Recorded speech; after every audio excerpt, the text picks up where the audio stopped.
Thank you very much. It's a great honor to be here. And after this horrific tale about what's happening now, I will tell you a tale that happened 80 years ago. 80 years ago. So it was 80 years ago that Raoul Wallenberg, the hero of Sweden, disappeared. He just disappeared after making heroic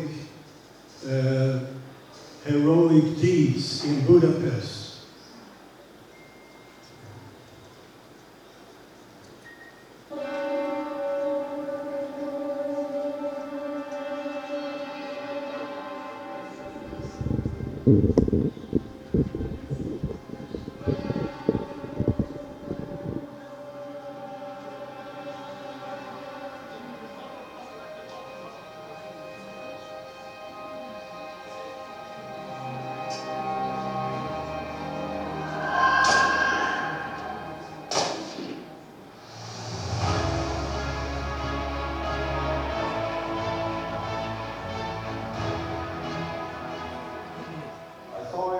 Approximately 1 meter from me. I cannot forget this picture is heavy in my heart all my life. Raoul Wallenberg is an angel. I believe he is an angel, not a person. He's an angel. He saved us, come from heaven to save us, and we go back to the Lord.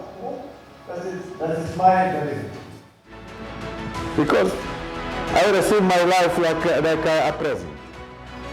It is amazing, really, how he dared to go in among all these SS men from a strange country to come to these people to save them in another country, to go into the SS headquarters, to walk into a lion cage and to go among the lions where your life is in danger to save other people.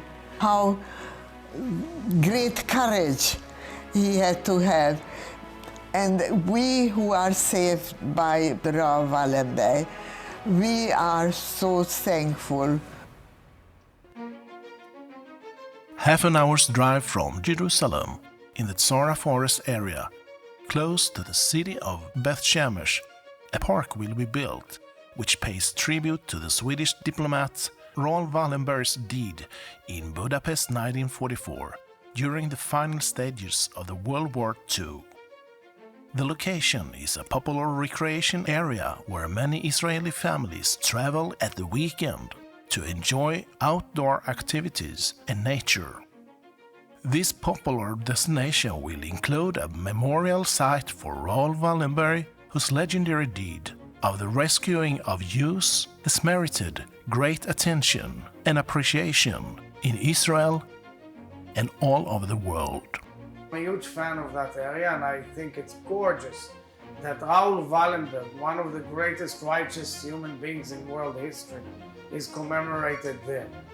I commend you, and I urge you supporters and viewers to contribute and be involved in this unique piece of land in the land of Israel.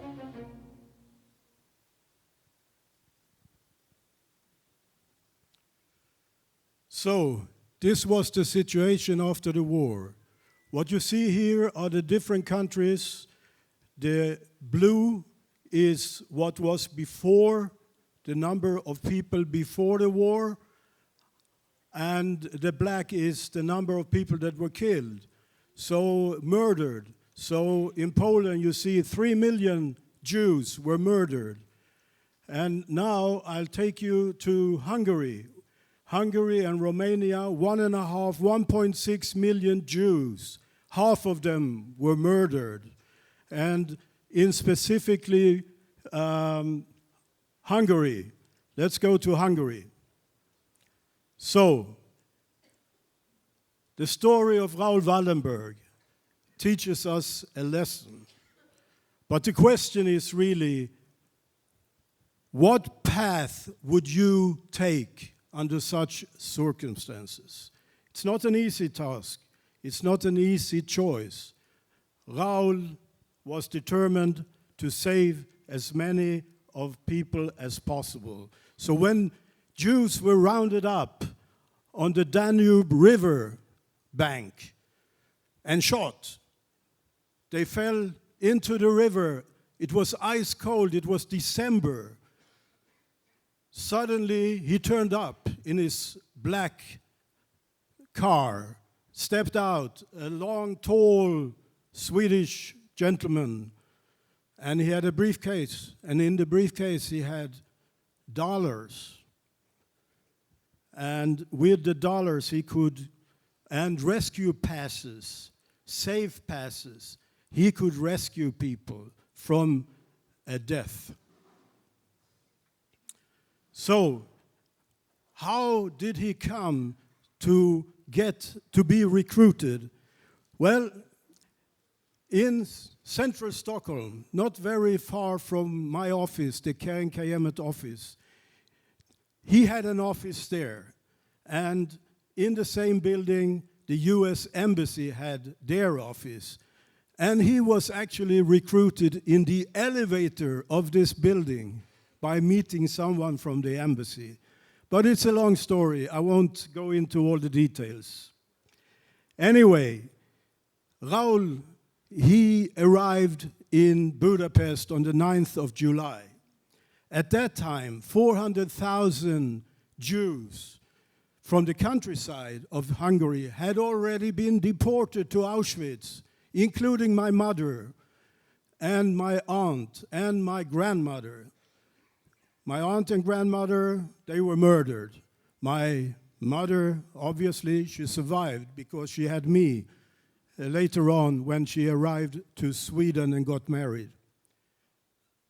So, Raoul's mission was one, to save as many Jews as possible. And when he arrived on the 9th of July, he went straight for it. He operated from this building. This was the Swedish embassy, or legation, as they called it in those days.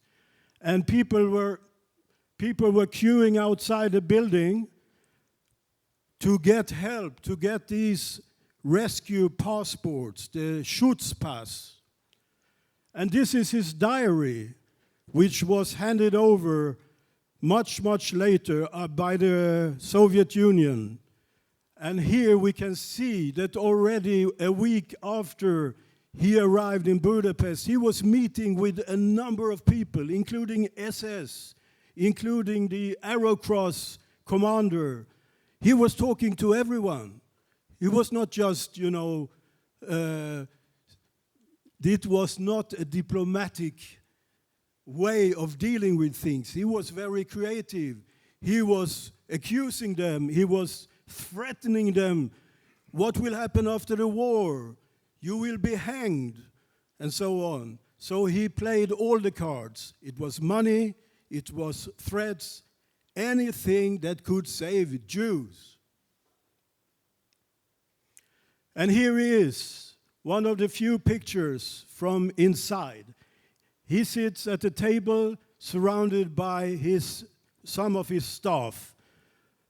All of his staff were Jews, and they were very creative in creating these Schutzpass. And not only did they do the Schutzpass, because this is a picture of Budapest, what is called the International Ghetto. The International Ghetto wasn't a ghetto with a wall, surrounding wall. It was a neighborhood where Raoul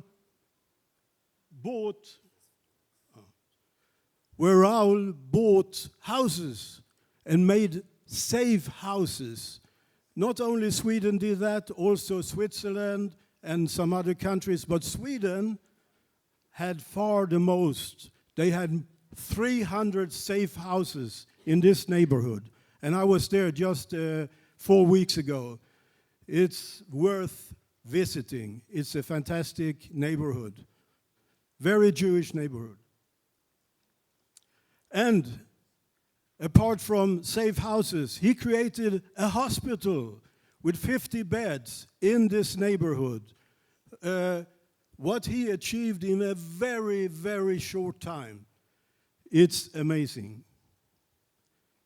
Here he is again at his table, working around the clock.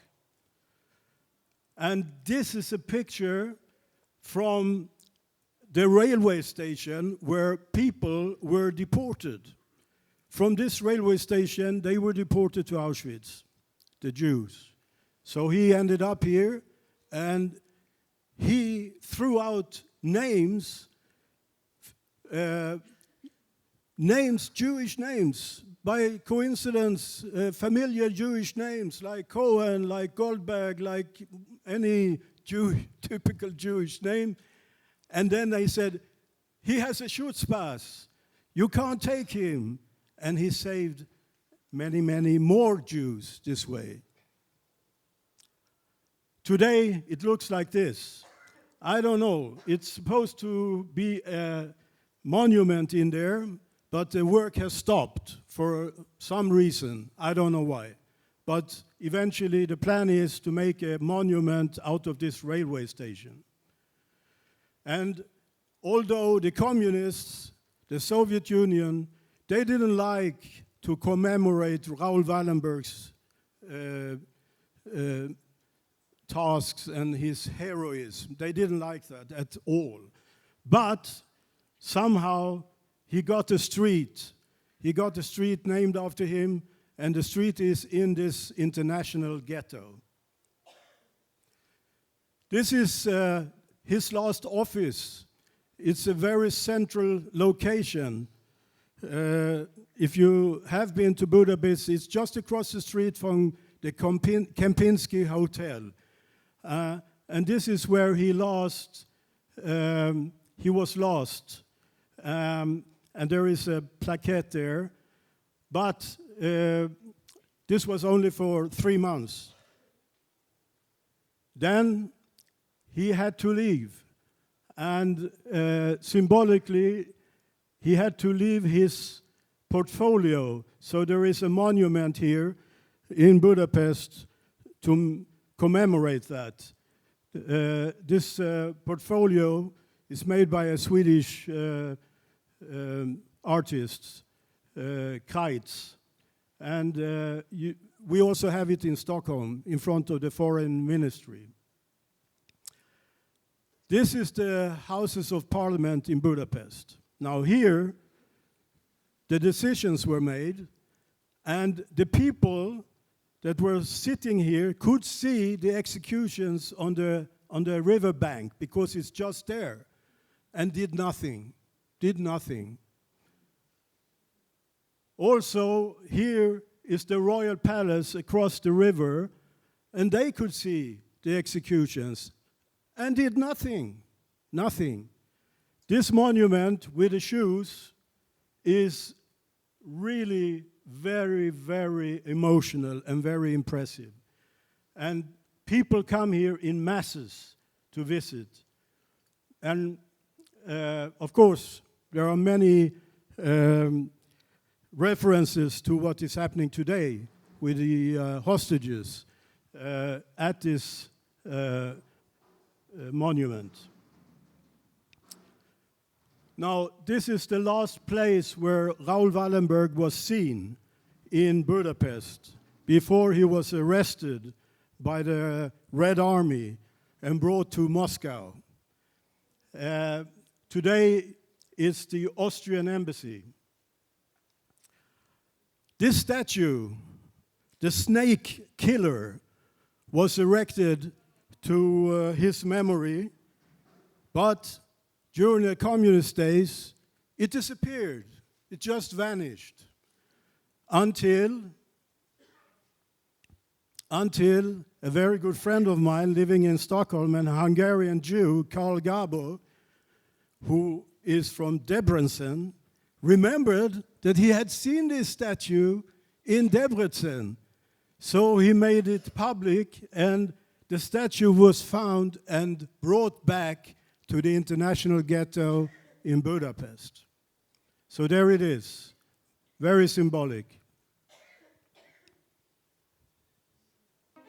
Half an hour's drive from Jerusalem, in the Tzara Forest area, close to the city of Beth Shemesh, a park will be built, which pays tribute to the Swedish diplomat Raoul Wallenberg's deed in Budapest 1944, during the final stages of the World War II. The location is a popular recreation area where many Israeli families travel at the weekend to enjoy outdoor activities and nature. This popular destination will include a memorial site for Raoul Wallenberg, whose legendary deed of the rescuing of youths has merited great attention and appreciation in Israel and all over the world. We are building the Raoul Wallenberg Park in the Tzara Forest, close to Jerusalem. Please comment. So first of all, you know, Tzora is a special place. It's in the Bible. Samson dwelled between Tzora and Eshtaol. It's all there.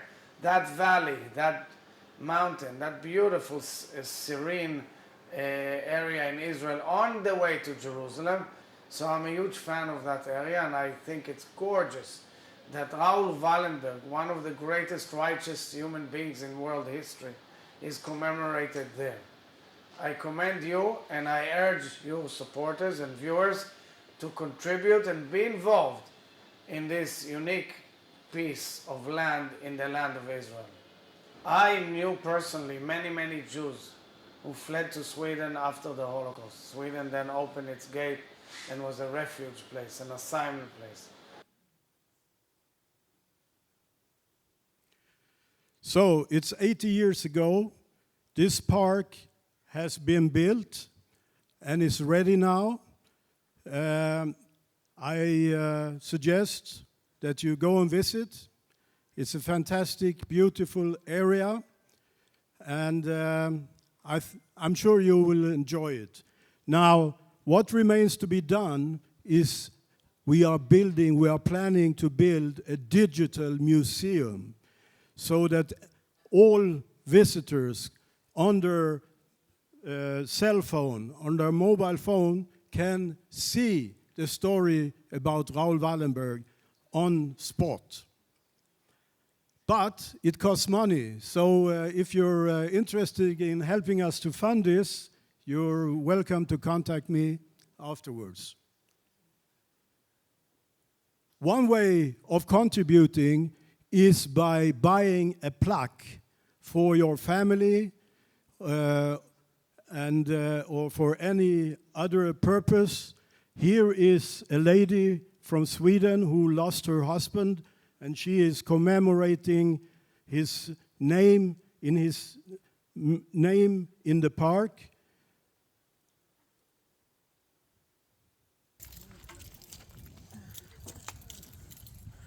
מהמם. יפה מאוד. הנה, זה השלט. So this is one way of contributing to the park.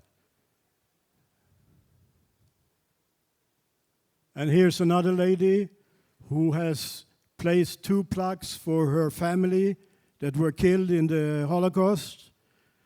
And this is for her a sacred place today.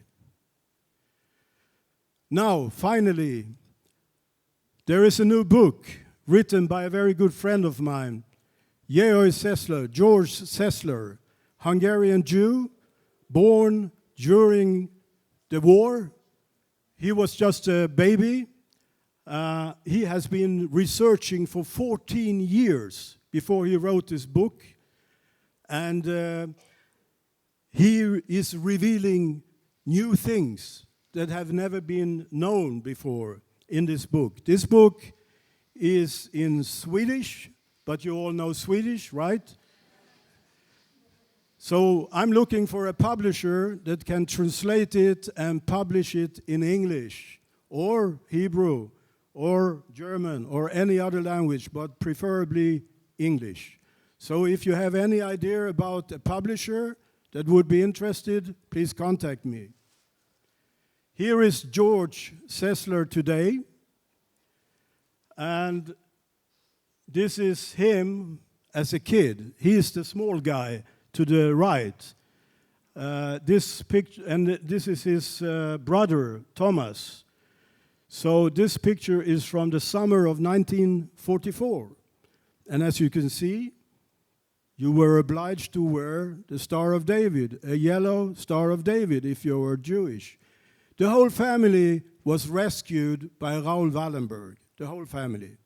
So, and eventually they got to go out from communist Hungary and come to Sweden, to freedom. When you hear the name Raoul Wallenberg, what are the first three words that come to your mind? Hero, courage, and Raoul. We want to know. International public appeal concerning Raoul Wallenberg's imprisonment and death, a crime that needs to be solved. July 1944, 31-year-old Swedish diplomat Raoul Gustav Wallenberg arrives in Budapest, Hungary. His assignment: to save the last surviving Jewish community in Europe from Nazi persecution. Wallenberg and his dedicated team of aides worked tirelessly to distribute Swedish protective passports, the famous yellow Schutzpass. Wallenberg creates safe houses, soup kitchens, and even a hospital for persecuted Jews. He works with other diplomats and with the Hungarian resistance to stop Jewish deportations and save people from marauding bands of ruthless Nazi thugs. As a direct result of these efforts, most of the 100,000 Jews left in the Hungarian capital survive the war. But then tragedy strikes. The young hero becomes a victim himself. When he contacts Soviet occupation forces to seek protection for the Jews under his care, he is arrested and taken to Moscow. Wallenberg disappears without a trace. Soviet authorities repeatedly lie about his whereabouts. In 1957, Soviet officials announced that he died suddenly 10 years earlier in a Moscow prison, but offered no reliable proof. To this day, the full circumstances of his fate remain unknown. His family has fought for almost 8 decades to learn what happened to Raoul. We want to know. Wallenberg's legacy lives on as a symbol of exceptional courage and compassion in the face of evil. He has been honored posthumously with numerous awards, including being named an honorary citizen of the United States, Canada, Australia, Israel, and Budapest. His memory serves as a reminder of the importance of standing up for what is right, even in the face of great personal danger. During his 6 months stay in Hungary in 1944 and 45, and his subsequent imprisonment in the Soviet Union/Russia, Wallenberg came in contact with many different people. Perhaps you or your relatives have important details or information about the following: Raoul Wallenberg's contacts and activities in Budapest in 1944 and 45, the precise circumstances of his imprisonment and death, his place of death and location of his grave, historical, authentic witness accounts, documents, photographs, diaries, notes, and/or drawings of this period held in private or public archives. We want to know. Raoul showed us that one man can make a difference. Russian and other international archives contain important documentation that has so far not been shared with researchers or Raoul Wallenberg's family. There is no greater pain than to live with the unsolved disappearance of a loved one. Raoul and his family have a right to the truth. Let's do Raoul Wallenberg justice together and uncover the truth about his fate. We want to know. To share information, please contact info@wewanttoKnow.net. We want to know what happened to the hero that saved most Jews during the World War II. Thank you very much.